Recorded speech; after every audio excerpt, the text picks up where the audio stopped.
essa manhã de sábado, pelo menos é sol, né? Positivo aqui.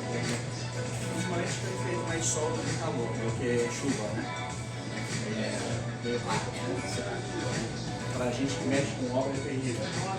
A hora que começa a chover é terrível. Principalmente se você está numa parte de fundação, né? Fazendo fundação, uma parte de aquilo lá é terrível. Mas enfim, sejam muito bem-vindos. Eu gostaria de começar.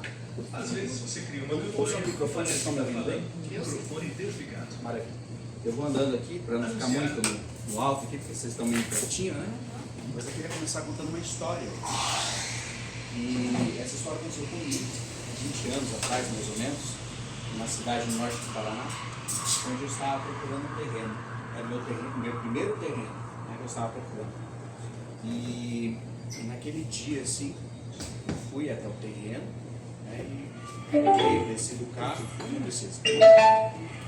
E fiquei meio consternado, assim, porque eu estava vendo. O corretor de imóveis já estava lá, né, no local, e viu assim a minha cara de consternação, né, e ele com a sensibilidade dele assim, me perguntou: "Tá tudo bem, você não tá legal, você não tá gostando?" Aí, "Você não tá gostando do terreno?" Aí eu falei, "Mas que terreno?" Eu sabia mato. O terreno era só mato. Era mato na frente, mato do lado, mato do outro lado, mato do outro lado e mato atrás. E o que o corretor me falou naquela época me marcou.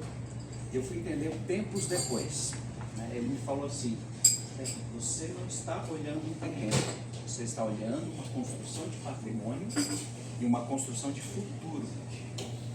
Eu na época achei que aquilo era papo de vendedor, né? Não dei muita bola, não fechamos negócio, fui embora. Mas assim, exatamente um ano depois, eu passando na mesma região, tinha uma casinha já quase pronta, construída no mesmo terreno. Quase pronta já. Não sei se foi ele que vendeu o imóvel, se foi outro corretor, mas o fato é que a casa já estava lá. E pasme, 6 meses depois, já tinha várias casas sendo construídas no entorno, né? E o que isso me trouxe à época? Alguém iniciou ali desbravando, né, aquela região, e outros tomaram coragem a partir dali, né, e começaram a se instalar. Resultado: 3 anos depois, aquilo tudo já estava construído. Já tinham famílias morando lá. 4, 5 anos já tinha comércio instalado. Né, já tinha padaria, já tinha um açougue, tinha um mercadinho, e tinha farmácia, tem em todo lugar. Surge um prédio, surge uma farmácia embaixo.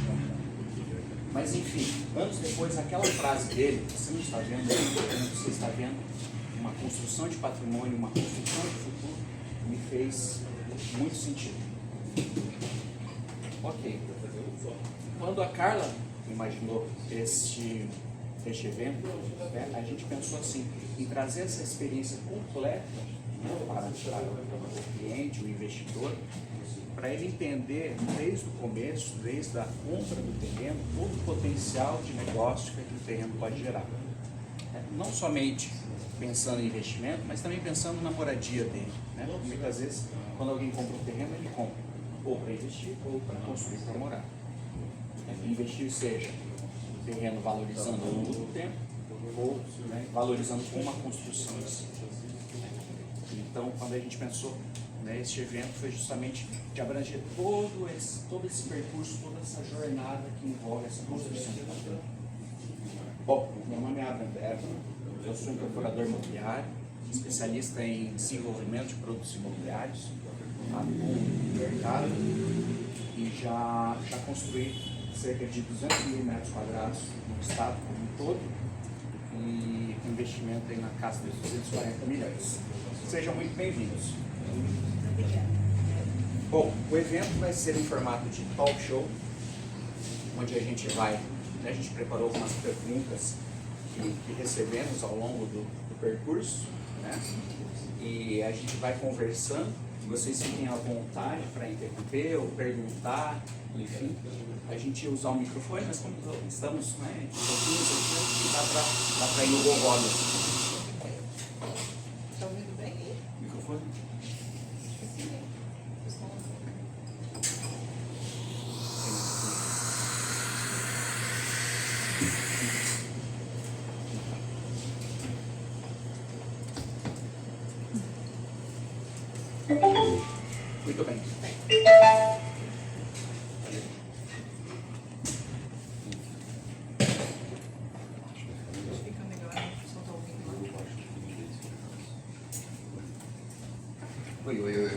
Melhorou, né? Melhorou. Bom, vamos lá então. Então, Carla, eu vou pedir para você se apresentar, depois eu tenho umas perguntinhas para ti. Bom dia. Bom dia. Prazer, eu sou Carla Rojane. Agradeço a todos aí pela presença. Né? Eu sou administradora de empresa, formação, né? E faço mentoria, sou mentora, escritora também e atuo como consultora na área imobiliária hoje, né? Eu trabalho, tenho a CR Imóveis. A CR Imóveis, hoje ela está mais no ambiente digital, né? E atendimento personalizado. Então o objetivo é realizar o sonho das pessoas, realmente, né? É trazer toda a parte, desde a compra do terreno até a entrega da chave ou a compra do imóvel, né? Seja um apartamento na planta, um pronto, né? Um retrofit para a gente, né? Fazer uma reforma, para alocação. E o objetivo é esse, né? É deixar o cliente satisfeito e com transparência. Às vezes a gente não gosta de ouvir o lado negativo, mas a gente passa sim. A gente é bem transparente, pé no chão. Né? No mercado imobiliário eu atuo desde 2012. Eu já passei como gerente da área de atendimento da Polar Imóveis. Trabalhei na Polar Imóveis depois como corretora, fiz meu estágio lá na Polar. Depois da Polar fui gerenciar a SFT, que é uma imobiliária, ela é especializada na área de terrenos em condomínio, lançamento de terrenos em condomínio. E hoje eu atuo como autônoma na CR. Muito bem. Rafael, quer se apresentar bem rapidinho para nós? Olá. Bom dia a todos, tudo bem? É um prazer em conhecê-los, Rafael Cury. Eu atuo entregando sonhos, né? Eu transformo sonhos em realidade. Na verdade, eu tenho uma empresa de móveis sob medida, no Esquadro, na Maria Moderna. E queria agradecer o convite, né? Que na realidade a gente acaba fechando o ciclo com os móveis sob medida, desde a compra da escolha do terreno. Então, estou aqui para agregar valor e trazer o valor dos móveis sob medida para o investimento, seja para moradia ou seja para a venda. Muito obrigado pelo convite. Seja muito bem-vindo, Rafa. Bom, vamos começar então. Carla, a gente está falando sobre terrenos. O terreno é a matéria-prima da incorporação. Sem terreno a gente não tem nada. Não tem obra, não tem prédio, não tem farmácia, não tem mercado, não tem absolutamente nada. O terreno é onde nasce o futuro daquela região, o futuro daquele empreendimento, o futuro daquele investidor, enfim. Como saber se o terreno ele está com uma documentação realmente regular? Essa é uma pergunta que o pessoal sempre, quando na hora vai comprar o terreno, o cliente fica assim, daí, como é que vai ficar esse terreno? Tem um problema nele? Ele está regularizado? Está tudo certinho? Então assim, quando a gente pega um imóvel para venda, independentemente, né, o terreno, o apartamento, a casa, a gente tem uma lista de documentação, checklist. Então, sem o registro do imóvel, sem o contrato de compra e venda para ver ele, sem as certidões atualizadas, a gente não coloca um terreno à venda. Porque ele tem que ver se o notário tem gravame lá na parte do registro, ele tem que ver se os impostos estão em dia, porque senão você acaba comprando e lá daqui a pouco chega um Kinder Ovo lá no seu e-mail com cobrança indevida. Se ele não está enrolado com inventário, que acontece muito hoje também, né? A documentação está lá, quando você pega o registro não está no nome do proprietário ainda. No caso de inventário, todos estão à venda, está liberado judicialmente esse terreno para venda. Então, o terreno, principalmente, ele tem que ter um checklist para chegar na mão do cliente final. E a CR entrega, se precisar de regularização, a gente faz a regularização do terreno. Então, a gente pega ele já avisa, olha, eles vão precisar regularizar tais itens, e aí entrega ele pronto para o novo proprietário. Até porque, quando a gente faz a obra completa, a casa completa, se não tiver tudo pronto, a parte do ABA, que é a segunda fase do processo, não vai para frente. Então, é bem importante a nossa parte aqui entregar certo para para a fase 2 entregar perfeita a obra.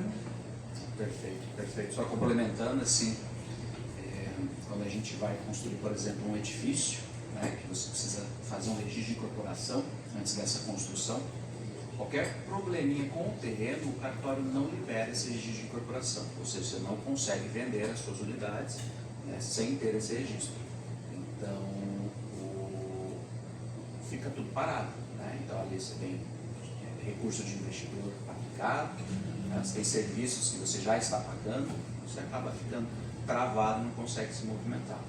No caso de uma casa, existe um risco, né, de lá na frente você construiu a casa, aí o risco de uma pessoa chegar e falar, ó, esse terreno que você construiu aí é meu. E aí, né, como é que fica? Negócio complicado. Bom, mas vamos seguir.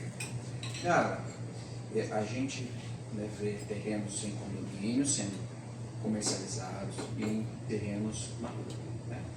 Qual, assim, na sua visão, qual que é a principal diferença, ou qual a diferença entre esse condomínio, esse terreno em condomínio e terreno na rua?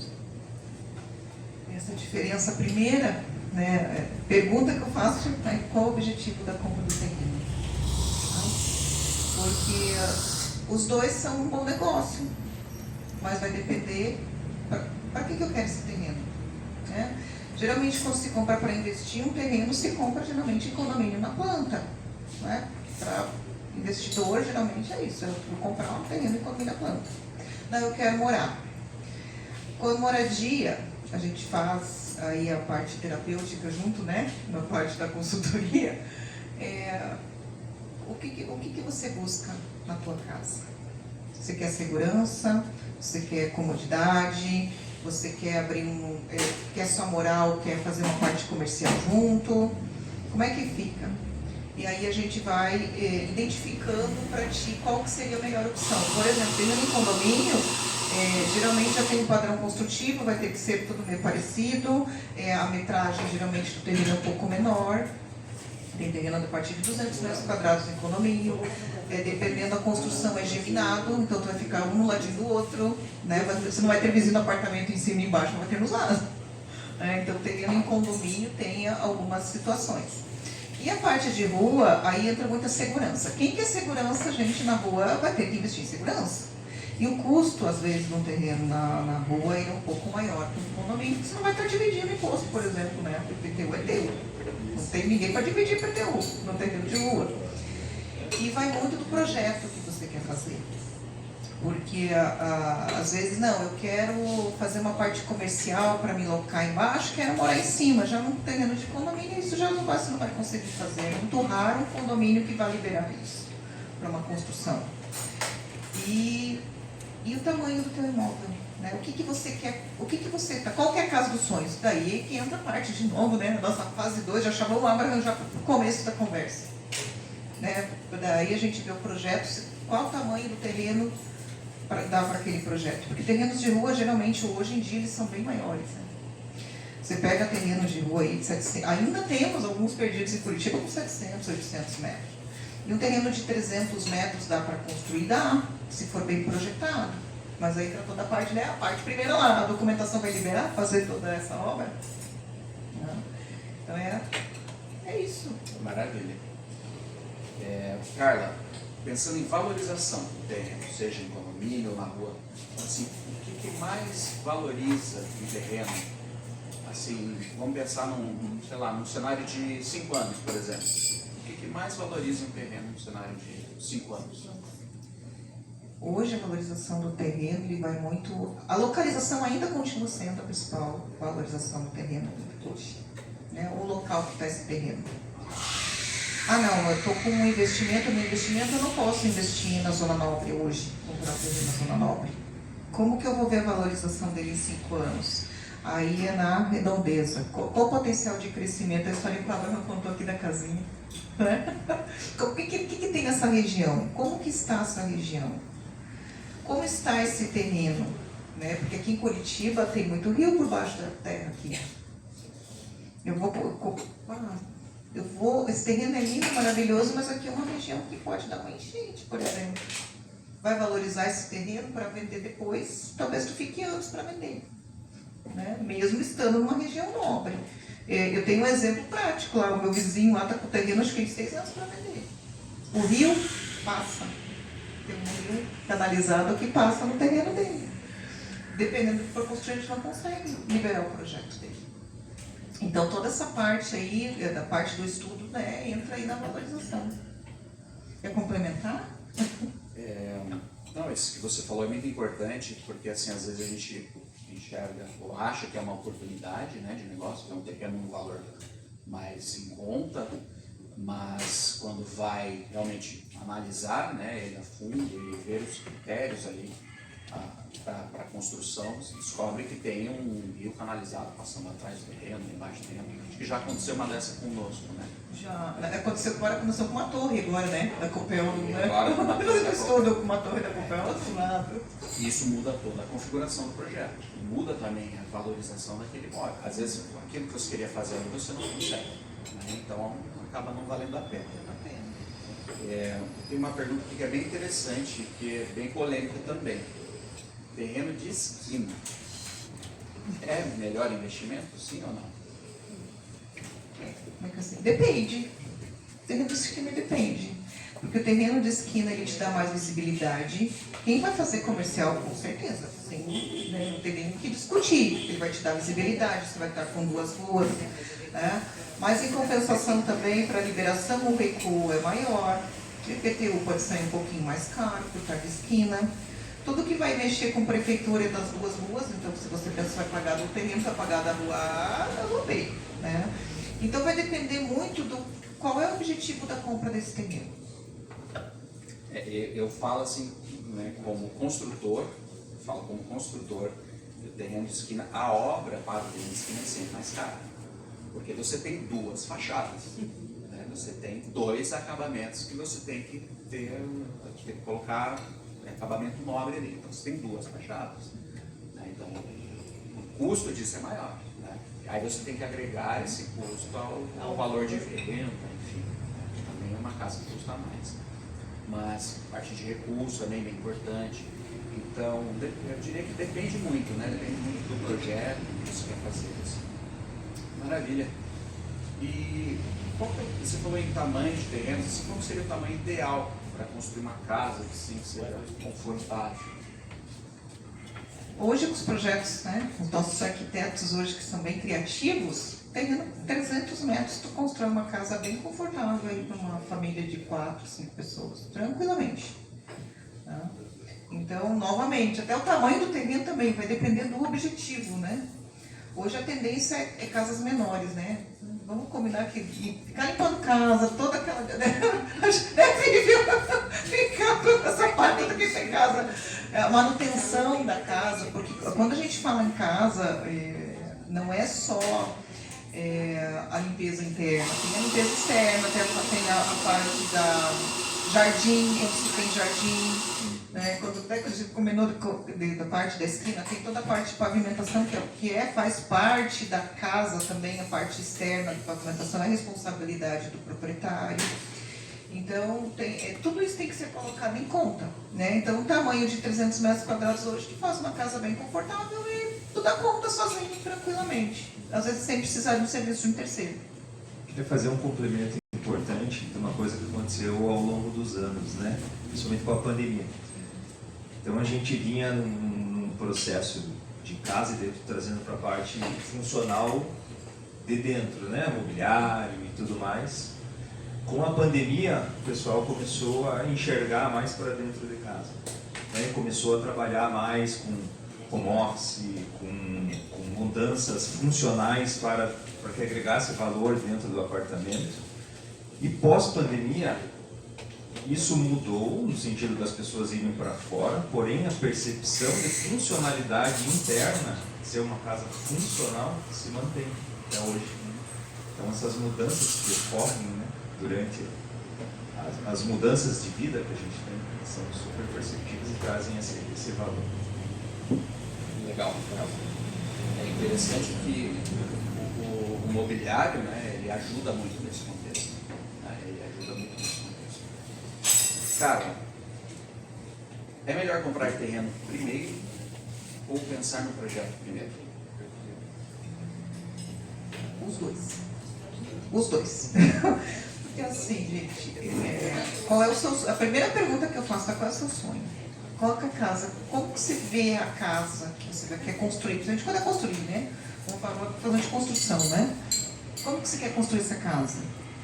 Porque às vezes, eu quero comprar um terreno até 300 mil. Não, tudo bem, a gente tem terreno até 300 mil, mas nesse terreno nós vamos construir, conseguir fazer o que tu quer fazer lá? Então os dois são importantes, caminham juntos. E aí, por isso, né, por isso que nasceu Casa Completa. Porque não adiantava, eu fico lá atendendo, fazendo atendimento do cliente, e daí a gente não consegue realizar o sonho dele se não tiver a parte do projeto junto. E aí entra a parte de custo também, né?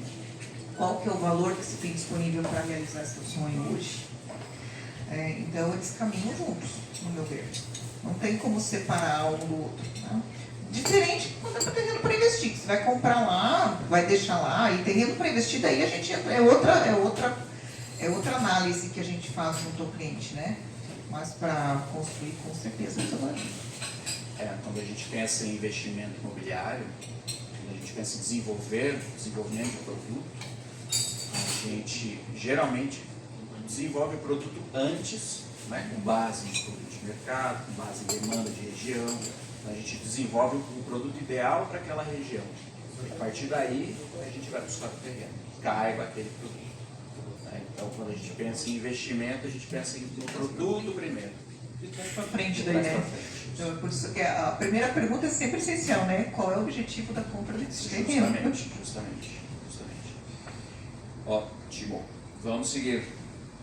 Posso financiar apenas o terreno?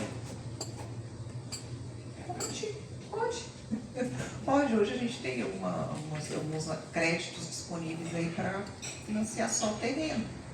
E quando se fala em condomínio, a gente consegue, assim como imóveis na planta apartamento, a gente consegue também fazer o terreno do condomínio direto com a construtora. Maravilha. Taxas e custos além do valor do terreno. Quando a gente vai fazer uma compra imobiliária, a gente diz assim, o valor é tanto. Aí quando você vai fechar, a gente começa, né? Você não faz a parte consultiva, tá, mas e agora? O que é isso que está vindo o boleto? Quando a gente vai fazer, tem a transferência, tem a parte de cartório, tem a parte do IPVI, que é cobrado, tem a parte, quando se fala de financiamento bancário, tem as taxas, né, bancárias para ser pagas.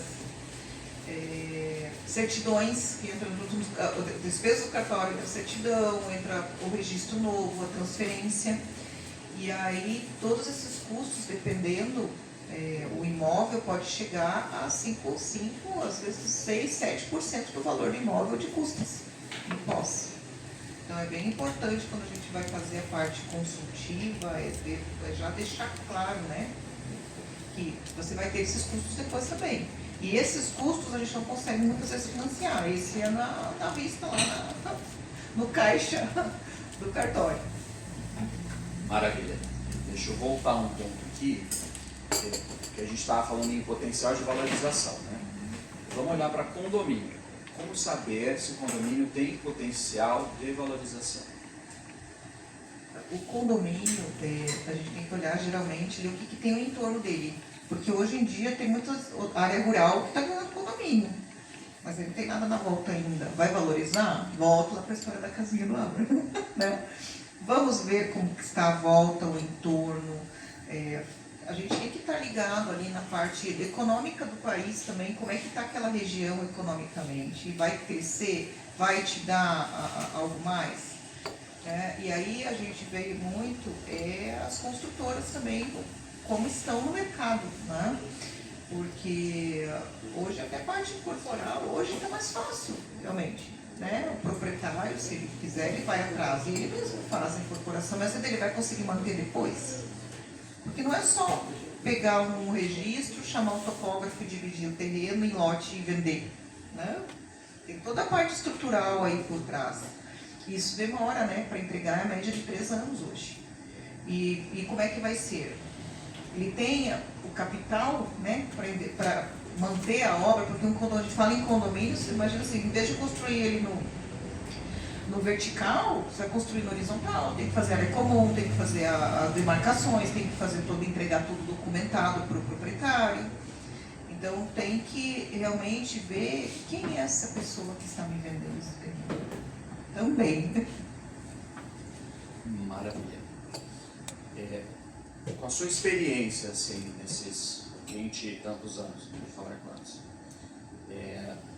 com terrenos e com o mercado, o que você analisa antes de recomendar um terreno? Aí falando mais um pouco parte comercial, né? A gente para de comprar, né? Porque anos na área comercial. E não é só com o terreno, é com todos os produtos, né? Quando a gente fala de venda. Você tem que analisar certinho, né? O primeiro cliente está buscando, o que eu tenho a oferecer. E ser transparente. Eu acredito que aí tem que ser transparente, porque de repente, vamos pegar um exemplo de um terreno em acrílico, por exemplo, a gente até comentou isso ontem, né? A terreno em acrílico, você olhando, é horrível. Mas depende. Você pega um arquiteto, tem obras maravilhosas feitas em terrenos de acrílico. Mas aí o custo também aumenta. Né? A questão do projeto aí, a parte de disponibilidade. Então você tem que olhar o todo. Né? A parte comercial aí na área, principalmente a área imobiliária, ela ainda é um investimento, né, que é sólido. Né? O imóvel é sólido, ninguém tira de você. E aí entra a parte também aí jurídica, fiscal, que muitas coisas o imóvel pode ajudar, né, nessa área também.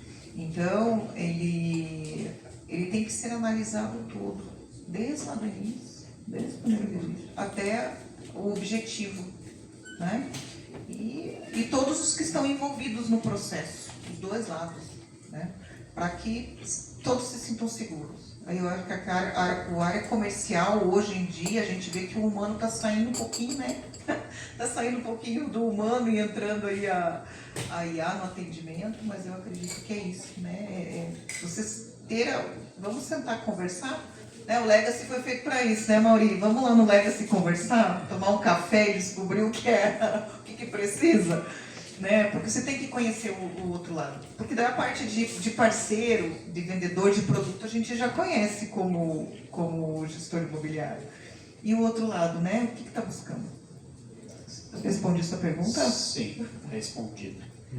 Eu estou chegando na última pergunta aqui, mas antes gostaria de perguntar para vocês. Se alguém tem alguma pergunta, fiquem à vontade, tá, gente? Só levantar a mão, eu levo o microfone, ou se quiser falar da mesa sem microfone, não tem problema. Tá? Sem vergonha, tá? Não tem Fiquem à vergonha. vontade, tá? Vou perguntar, a gente está Estamos aqui para entrando. isso, né? Tirar as dúvidas, né? Assim, se você tem um terreno, posso Posso? ser- Pode, tá bom. se você tem um terreno e você quer construir alguma coisa nele, né? Seja moradia ou seja um aluguel,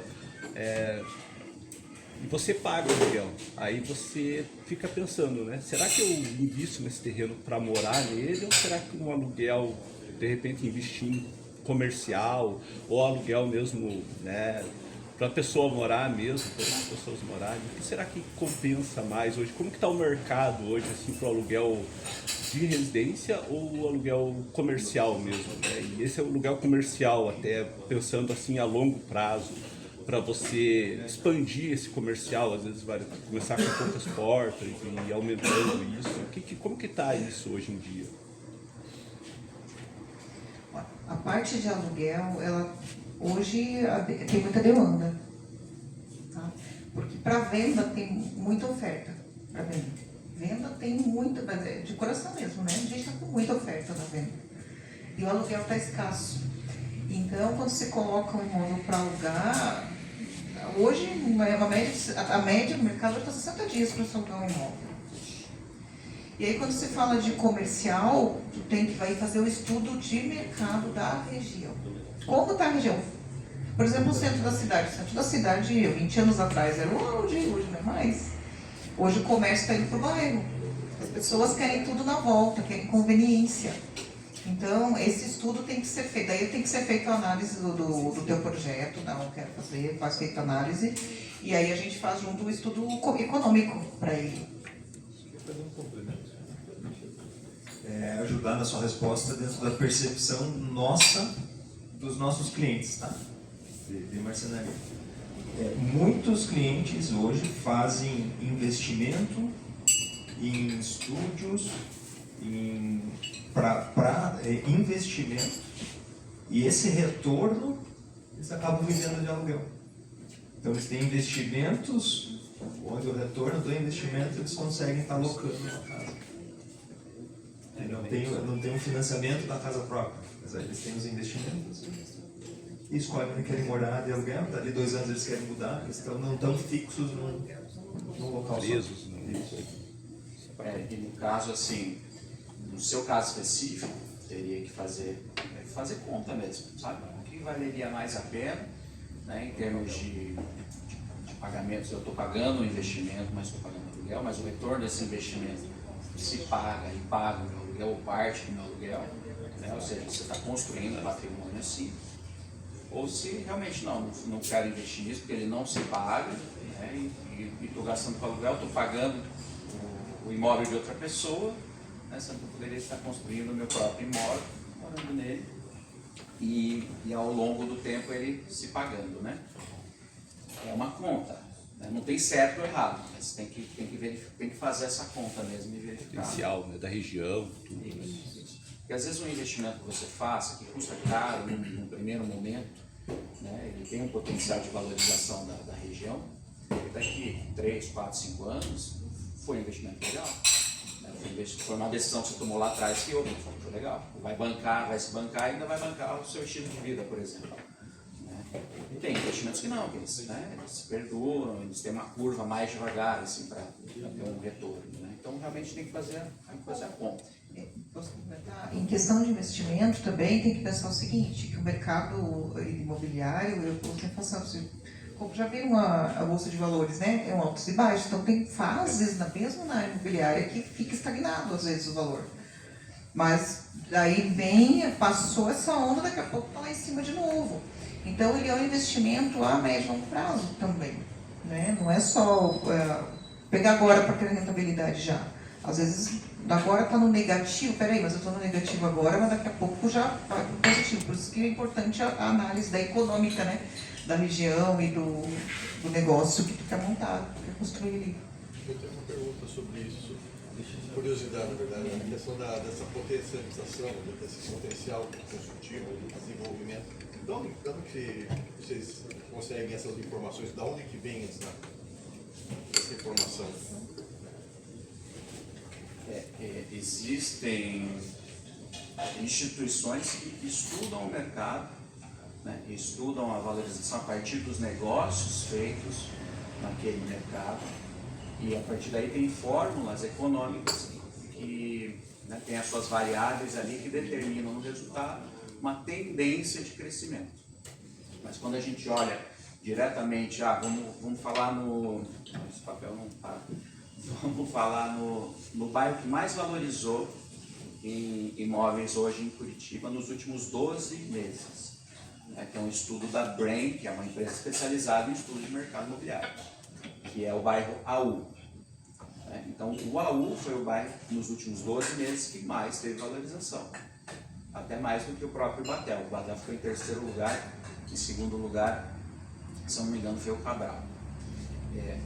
Como que é feito, né, esse cálculo? Não vou entrar no detalhe do cálculo, mas eles pegam todos os negócios que aconteceram nesses últimos 12 meses, comparados com os negócios que aconteceram em cada região, né, e faz realmente uma conta. Faz a conta ali. A casa aqui, há um ano atrás, custava 1.500.000. Agora, no mês tal, foi vendido por 2.100.000. Por que aconteceu essa valorização? Porque tinha mais pessoas buscando morar naquele lugar. O construtor, quem estava vendendo, identificou essa demanda maior e subiu o preço do imóvel. É assim que funciona. Né? Então, quando a gente vai construir várias unidades, a gente começa lançando essas unidades, lança só 20% do empreendimento. Em média procura do mercado. Pô, esses 20% encerraram em meio-dia. Os meus próximos 20% eu já vou subir 30% do valor do imóvel. Então é esse cálculo de valorização que vai agregando a valorização do bairro como um todo. Mas assim, é uma área econômica mesmo. Né? É uma tendência com estatística junto. Uma estatística, isso mesmo. São os economistas que... Ele fala, né? Ah, mas o corretor é vendedor? Também, né? Também é vendedor, né? Porque a gente tem que estar ligado com tanta parte econômica. E aí, né, e tem muito hoje tem muita... A tecnologia ajuda muito. Né, pra gente, eu consigo fazer cálculo de... eu tenho um radar imobiliário. Então a gente pega ali, por exemplo, vou pegar um exemplo prático, né, o aluguel na região lá, do nosso lado, lá do portão. A gente coloca lá no sistema, coloca os parâmetros, ele faz ele mesmo arrasta tudo que teve de locação ou venda naquela região, naquele período. Eu uso, quando eu faço uma avaliação nessa área por demanda, de 500 metros do endereço. Que é tudo que está entre 500 metros ali na volta, quanto que está custando hoje. E a distância é a gente que coloca, a gente que dá os parâmetros para o sistema nos passar o valor. Então a gente consegue ter o menor e o maior valor da região e o médio. E quem define é o proprietário. Olha, o valor é esse, o menor valor é esse, o maior valor é esse. Como que tu quer começar? Né? E para a venda e para a compra é a mesma coisa. E aí a parte econômica tá ligado, né? É jornal, eu gosto muito lá da Fundação Getúlio Vargas, com a parte estatística eu uso muito a parte, as ferramentas que eles disponibilizam pra gente. Então, assim, tem que estar ligado, né? Não é só vender, né? A gente tem que estar sabendo o que está rodando aqui. Né? Até que falou do Batel, né? O Batel, entrou outro imóvel no Batel ontem, que você vai estar nesse valor mesmo. A região está começando a desvalorizar, por incrível que pareça, depois de anos. Aí você começa a perguntar o porquê. A mobilidade é uma que a gente já identificou. O pessoal está cansado de ficar travado uma hora no trânsito na região. Entendeu? E aí, como é que você sabe disso? Conversando com as pessoas que moram na redondeza, falando com o proprietário, falando com o comprador, o que você busca. Né? E daí que vem a valorização lá do outro lado, né? A Zona Norte está se valorizando como um todo, né? Não é só devido a isso. Hoje lá é uma área mais calma da cidade, né? Acredito eu. Uma das respondidas. Obrigado. Bom, vamos lá, Carla, a última pergunta aqui para ti.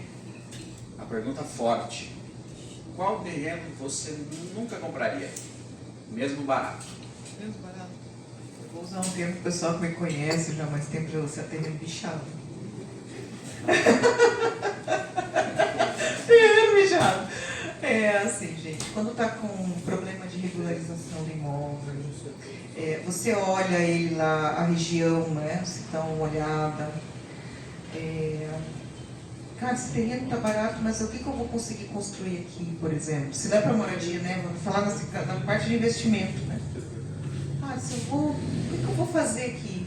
Se eu for vender ele, o que a pessoa vai conseguir fazer nesse terreno? Aqui até a gente já colocou alguns exemplos aqui, né?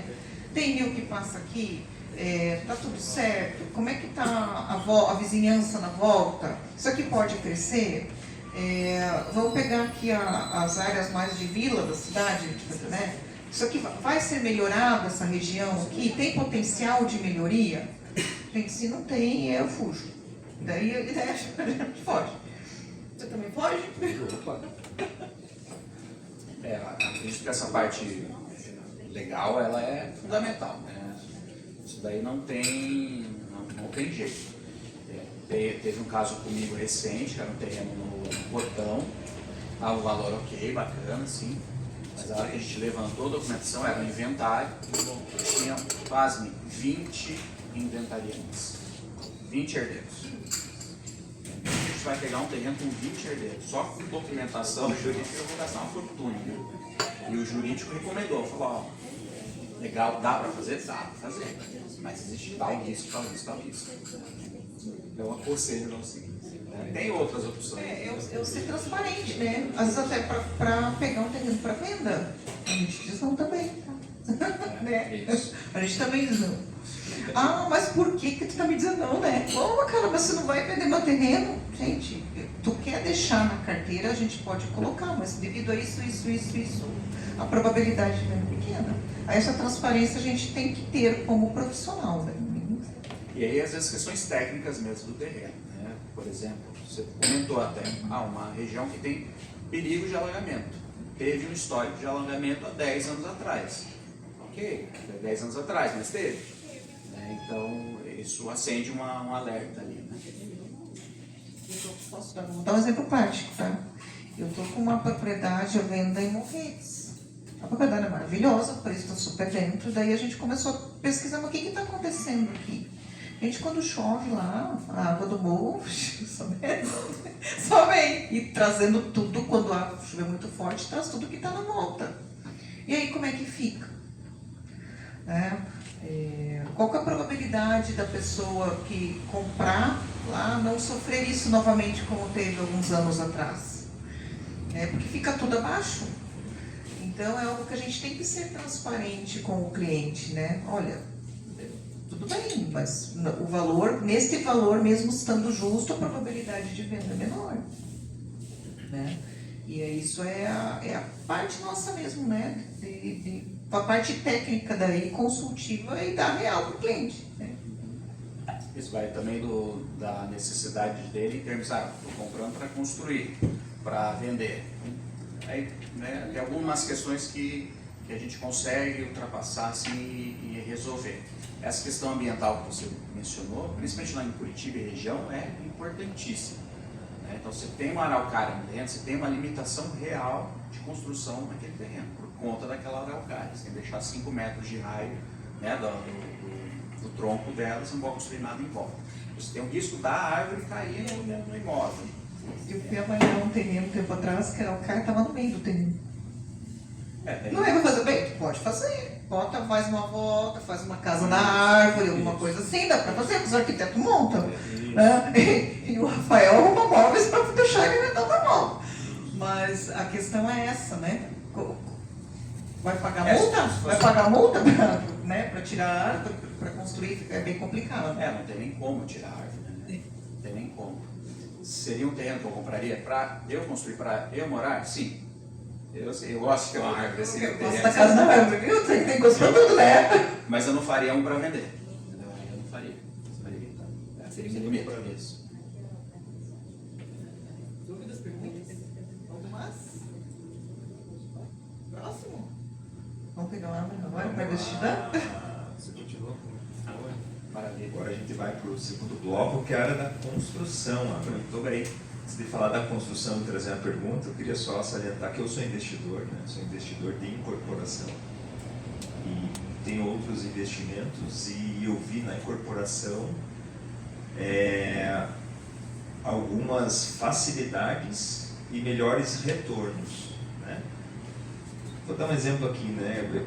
Alguns investimentos que eu tinha, a percepção de valorização, né? Eu achava que estava valorizando tanto, quando eu ia lá receber, né? Eu preciso retirar aquele investimento. Aí desconto imposto, desconto não sei o que, desconto. Quando você vê, você fala, meu Deus, perdi dinheiro, né? Nesse tempo todo que estava investido. Não veio a rentabilidade que eu gostaria. Na incorporação, a Abra vai falar um pouquinho mais, mas a gente já foge do imposto, né? Sim. Dependendo da estruturação, né? A gente estruturar o empreendimento, a gente foge, por exemplo, do imposto de renda. Né? Então, existem maneiras da gente aplicar recurso ali e não ter no seu rendimento, né, a cobrança do imposto de renda. Aí tem um asterisco grande, que a gente tem uma nova lei tributária, né, no Brasil, que vai vigorar em breve. Para rendimentos que ultrapassem 50 mil por mês, aí existe o imposto de renda. Mas até 50 mil, se você não ganha até 50 mil por mês em rendimentos, você está isento de imposto de renda. Que é o tal do imposto das grandes fortunas, né? Que a gente ouviu bastante aí na mídia. Perfeito, obrigado. E essa não era a pergunta, tá? Só fiz uma. Obrigado já pelo esclarecimento, isso é bem importante. Então vamos lá, Abraham. Pergunta aqui super importante, né? Falando agora em valores, né? Quanto custa construir hoje por metro quadrado? Quando a gente vende construção, é a primeira pergunta que aparece. Quanto vai custar o metro? Né?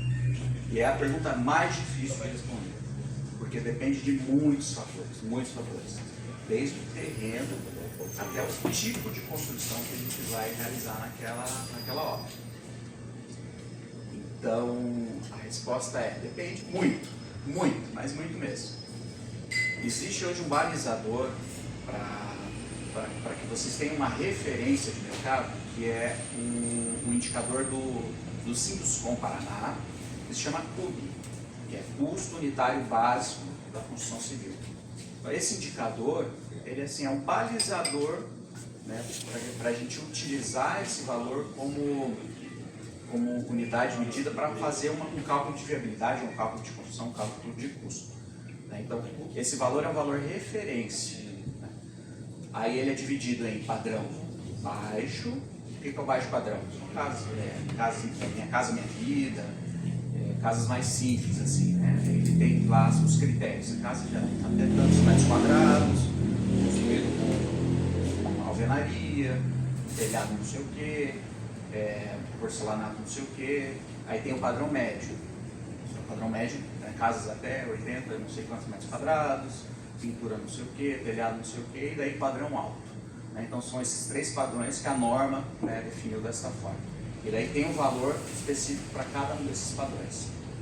O que a gente faz? Né? Geralmente a gente pega esse valor e acrescenta, geralmente para padrão baixo, acrescenta em torno de 5 a 10%, o padrão médio em torno de 15 a 30%, e o padrão alto às vezes, até dobrar o valor que está lá no CUB. Tudo isso dependendo do projeto. Historicamente, assim, na empresa, na Space, que é a minha empresa, a gente tem um custo ali de 3.100 para o médio padrão e 4.500 para o alto padrão. Aí o baixo padrão a gente não constrói. Mas, mais ou menos assim. Maravilha, obrigado. Até um adendo aqui. A palavra depende é que vocês mais vão escutar hoje, tá? Porque tudo depende, né? Depende da escolha, então se ter um denominador comum. Mais uma aqui, Abra. Qual a diferença entre construir para morar e construir para investir? Boa. Essa é uma pergunta bem importante, Rafael. E assim, quando a gente pensa em construir para morar, a gente tem algumas demandas específicas, né, da família principalmente, que quando a gente constrói para a gente, para a nossa família, né, às vezes a gente pensa em mobiliário, a gente pensa em peças da casa, que são muito específicas para aquela nossa realidade. Né? A gente tem pet, a gente é músico, então a gente vai criando a casa conforme a nossa especificidade. E essa especificidade, às vezes, não é a mesma do mercado, né? Não é aquilo que as famílias, no geral, buscam em termos de produto. Então, a principal diferença é essa, é a constituição do meu projeto em termos de produto mesmo. Quando a gente traz uma visão mais profissional para aquela pessoa que está construindo para morar, a gente tenta trazer a ela essa percepção de mercado também, para que ela faça um empreendimento que possa, quando ela quiser, vender no futuro.